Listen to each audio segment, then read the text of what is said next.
Lalu pemirsa, untuk mengetahui bagaimana perkembangan kasus seorang dokter yang mencabuli seorang ibu hamil, kami sudah terhubung dengan Ibda Adi Susilo, Kasih Humas Polres Garut. Selamat siang Pak Adi. Selamat siang, Mbak. Ya, Pak Adi, bagaimana hasil pemeriksaan dari Dokter MF sejauh ini, Pak? Mohon maaf, suaranya kurang jelas, sebentar. Baik. Bagaimana Pak hasil pemeriksaan dari Dokter MF sejauh ini, Pak? Hasilnya seperti apa? Saat ini masih dilakukan pemeriksaan. Sambil hari ini kita juga kedatangan dari Kementerian Kesehatan untuk mengkoordinasikan masalah tersebut. Oke. Pak Adi, untuk pemeriksaannya ini didampingi oleh Kementerian Kesehatan ya, Pak? Bukan, maksudnya gini, berdasarkan pasal 308 Undang-Undang Kesehatan, bahwa untuk tenaga medis yang dalam melaksanakan tugasnya melakukan diduga tindakan pidana, maka pihak kepolisian akan berkoordinasi dengan Majelis Disiplin Profesi. Oke, baik Pak Adi, tentunya kita juga masih akan terus mendalami kasus ini, tapi kita harus jeda terlebih dahulu dan juga sudah ada narasumber lainnya yang telah kami siapkan untuk Anda pemirsa. Apa kabar Indonesia Siang akan kembali usai jeda, tetaplah bersama kami. Pemirsa, perbuatan yang dilakukan Dokter Priguna serta Dokter MF seakan mencoreng begitu agungnya profesi dokter. Untuk membahas aksi cabul serta sanksi yang akan dijatuhkan kepada dua oknum ini, di studio kami sudah hadir Dr. Nasar, Ketua Asosiasi Dosen Hukum Kesehatan Indonesia. Selamat siang, Dokter. Selamat siang. Dan kami juga masih terhubung bersama dengan Kasih Humas Polres Garut, Pak Adi. Dan kita akan tanyakan dulu dalami tentang kasus ini bersama dengan Dr. Nasar. Dr. Nasar, kita tentu turut prihatin dan turut bersedih atas apa yang terjadi kepada korban-korban dari oknum-oknum dokter tersebut. Sebagai dokter senior, bagaimana Anda melihat kasus ini? Ya, sebetulnya hukum positif kita sebetulnya telah mengatur hal ini atau mengantisipasi hal ini dengan sangat baik. Kalau kita lihat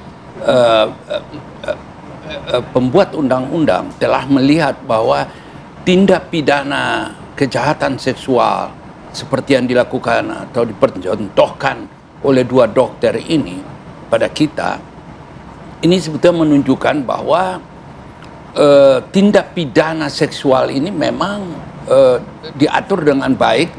Kalau kita lihat KUHP kan pasal 285, pasal 285 itu ancamannya 12 tahun penjara, yaitu melakukan kekerasan seksual, memaksa melakukan kekerasan seksual pada wanita pada wanita yang bukan istrinya, dan diartikan itu ada penetrasi ke dalam, dan itu di luar perkawinan, itu ancamannya 12 tahun penjara. Tetapi kalau kita lihat Undang-Undang Nomor 12 Tahun 2022 tentang tindak pidana kekerasan seksual, pada pasal 6C itu menyatakan bahwa ancaman hukumannya juga 12 tahun kalau melakukannya itu pada orang yang tidak berdaya, pingsan, atau dibuat seperti kasus yang terjadi di Bandung, seperti kasus yang terjadi di Bandung. Kita sangat prihatin terhadap hal ini. Tapi juga kita juga melihat ancaman hukuman ini menjadi lebih tinggi pada pasal 15 undang-undang yang sama, Undang-Undang Tindak Pidana Kekerasan Seksual, kalau itu dilakukan oleh profesi, oleh tenaga medis, tenaga kesehatan dan sebagainya. Artinya ancaman hukumannya ditingkatkan menjadi 15 tahun.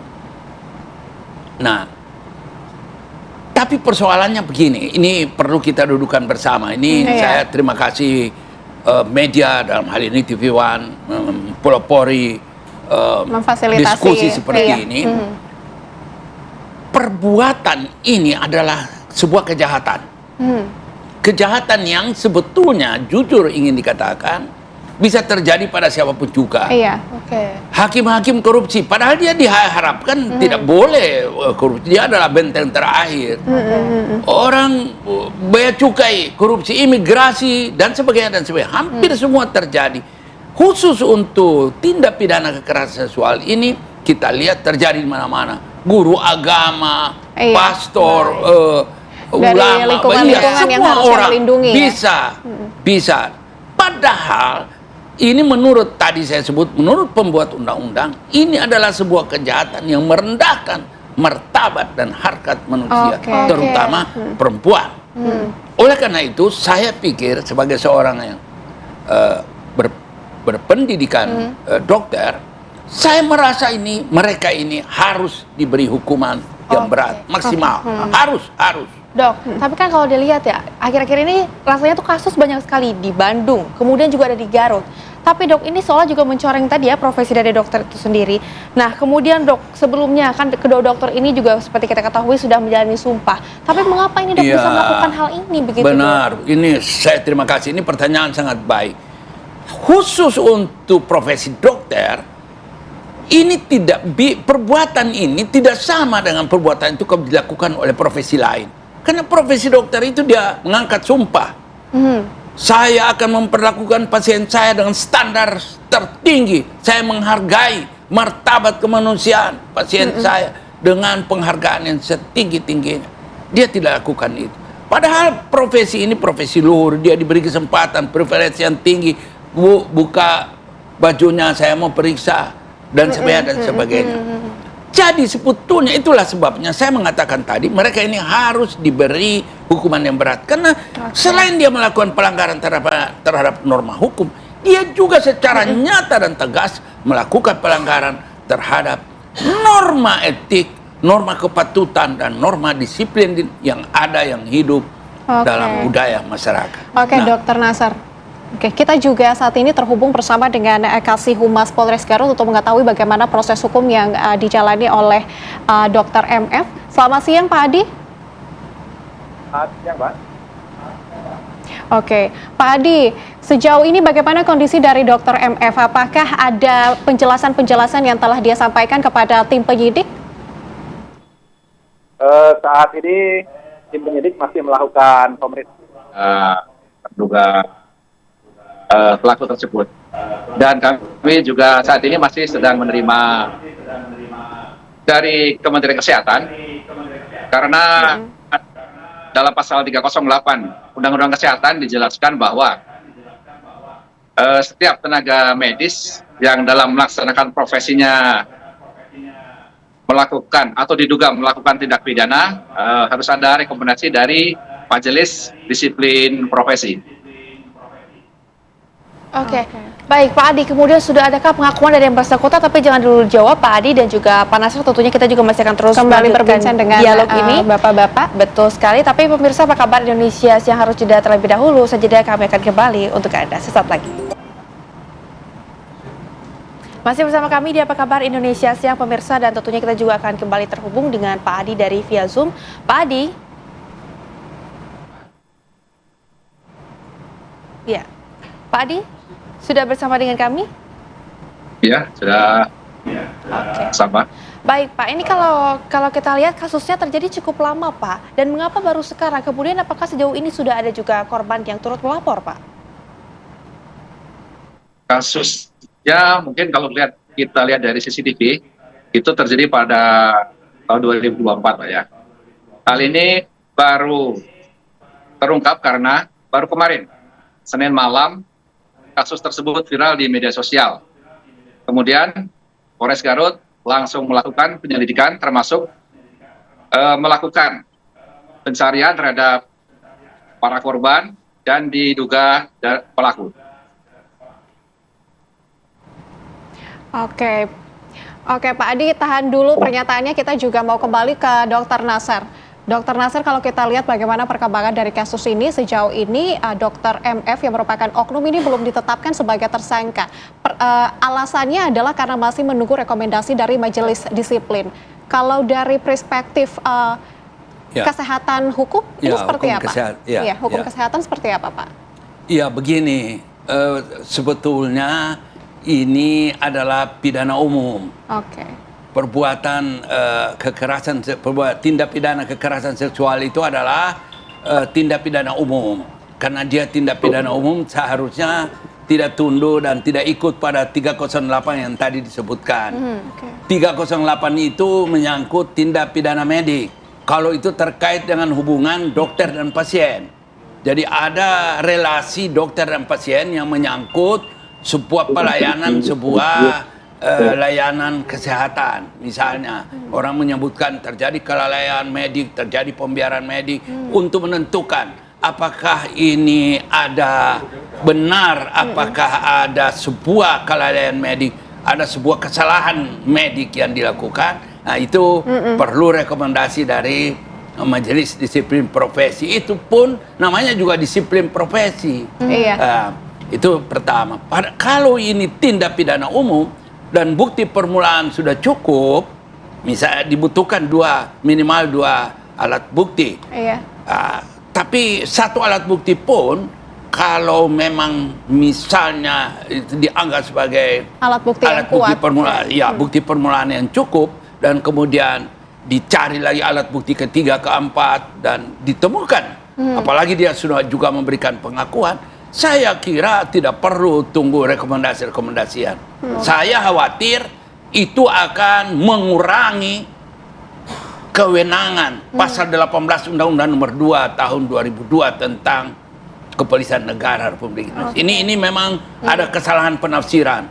Di wilayah-wilayah memang harus kita bicarakan juga, kita diskusikan dengan Barreskrim. Di wilayah-wilayah itu masih merasa ada pasal 308 itu. Saya pikir belenggu yang harus dilepaskan. Pak Nasr, silakan dilanjutkan. Iya. Kemudian boleh saya melanjutkan yang lain. Begini, perbuatan tindak pidana kekerasan seksual ini tadi saya sebut bisa terjadi pada siapa saja. Tapi kalau dia dilakukan, maksudnya bisa dilakukan oleh profesi apa saja, oleh siapa saja. Tapi kalau yang melakukan itu adalah profesi dokter, profesi kesehatan, profesi medik, dia harus diberi perhatian khusus. Karena alasan-alasan yang tadi saya sudah sebut. Yang kedua, sekarang ini pertanyaan kuat yang ada di masyarakat, mengapa ini terjadi? Kok dokter dengan pendidikan yang tinggi bahkan menyalahgunakan? Anda lihat di Bandung, dia gunakan ilmunya, ilmu anestesinya, ilmu biusnya itu justru untuk membius orang lain, keluarga atau putri dari pasien untuk untuk sebuah perbuatan atau kejahatan seksual yang dilakukan. Baik, Pak Nasr, ini mungkin kita juga akan ke Pak Adi lagi. Pak Adi, tadi juga kami sudah mendengar dengan jelas begitu ya, ada saran dari Pak Nasr sendiri untuk tidak perlu sebetulnya menunggu rekomendasi. Dari Anda sendiri seperti apa Pak memangnya? Saat ini penyidik Satreskrim Polres Garut masih di ruangan bersama dengan dari Kementerian Kesehatan. Untuk saat Artinya ini sampai saat ini, yang masih Pak, artinya sampai saat ini proses hukum ini masih berlangsung ya Pak? Betul.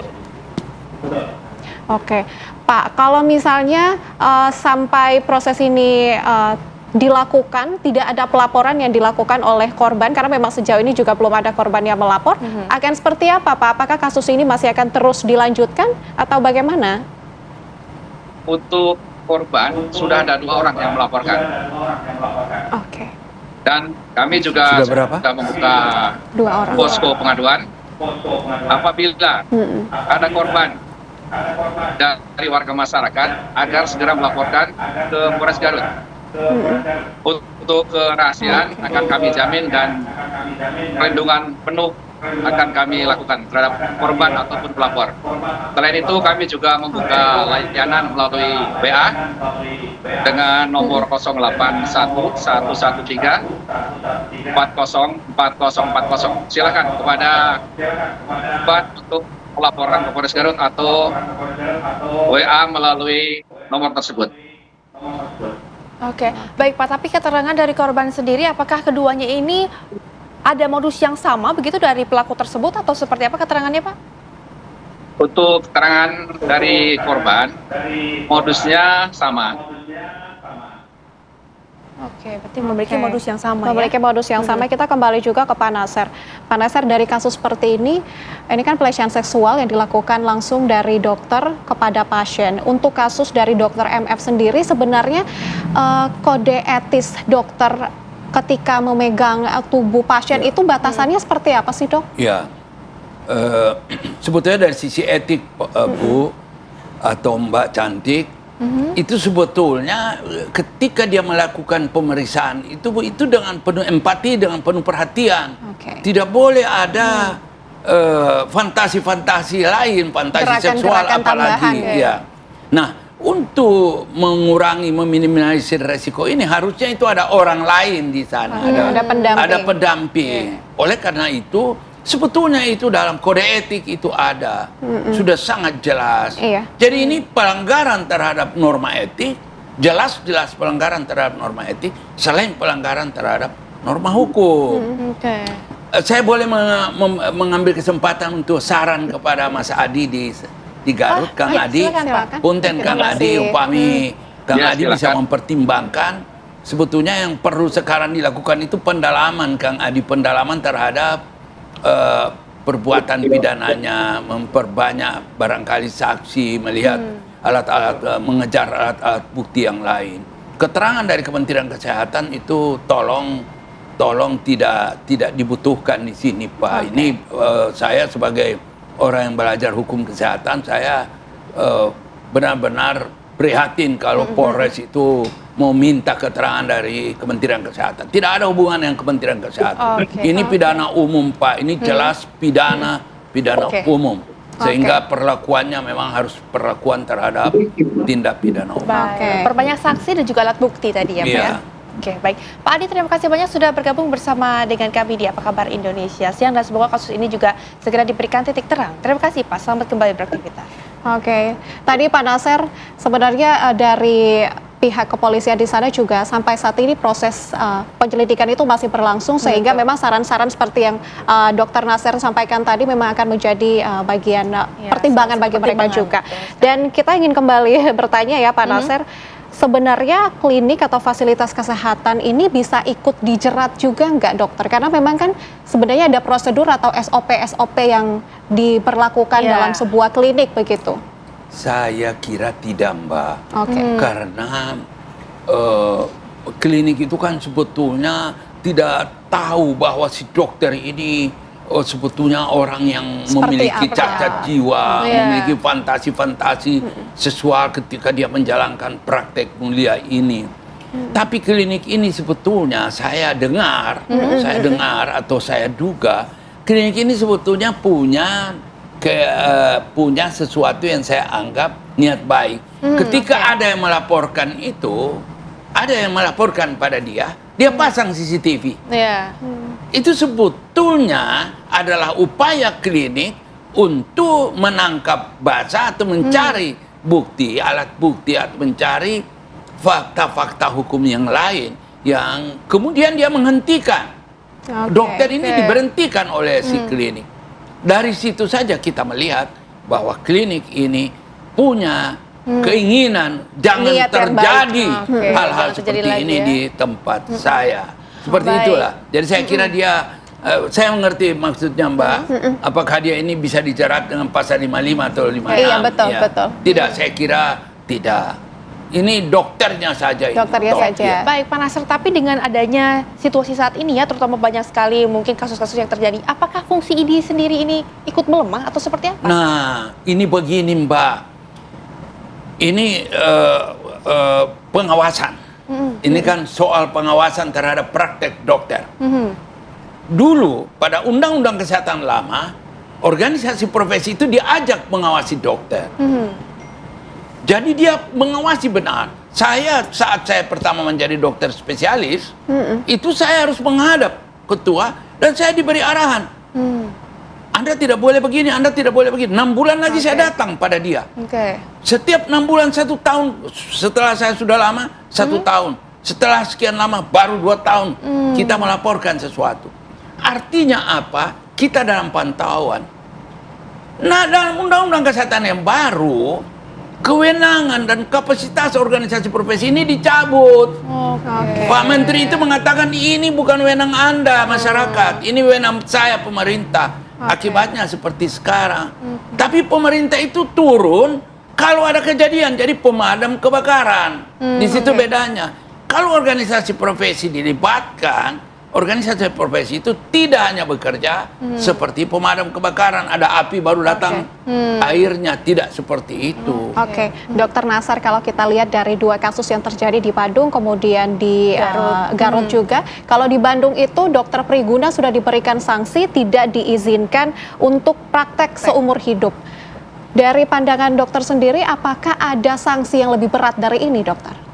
Itu sebetulnya sanksi itu didasarkan pada sebuah kenyataan bahwa orang ini sakit, orang ini tidak memiliki kapasitas menjadi seorang dokter yang punya empati untuk membantu orang lain. Justru ini predator. Dia lihat yang cantik-cantik wanita-wanita dibujuk dengan bujuk kerayu dan sebagainya, dibawa ke ruangan lantai 7 itu, tempat lain jauh perjalanan. Begitu juga putri pasien, itu artinya dia punya perencanaan. Orang yang ada perencanaan, ada upaya. Ini kan mens rea ini, ada keinginan, ada perencanaan. Orang-orang seperti ini tidak boleh berbaju putih. Kemudian dengan baju putihnya dia sebetulnya dia adalah preman seksual, predator. Oke, baik. Pak Nasar, terima kasih banyak sudah bergabung bersama dengan kami di Apa Kabar Indonesia Siang. Dan semoga tadi saran yang diberikan juga kepada Polres Garut juga bisa segera ditindaklanjuti ya, melengkapi bukti dan juga banyaknya saksi-saksi yang perlu dihadirkan nantinya. Terima kasih Pak Nasar sudah bergabung bersama dengan kami.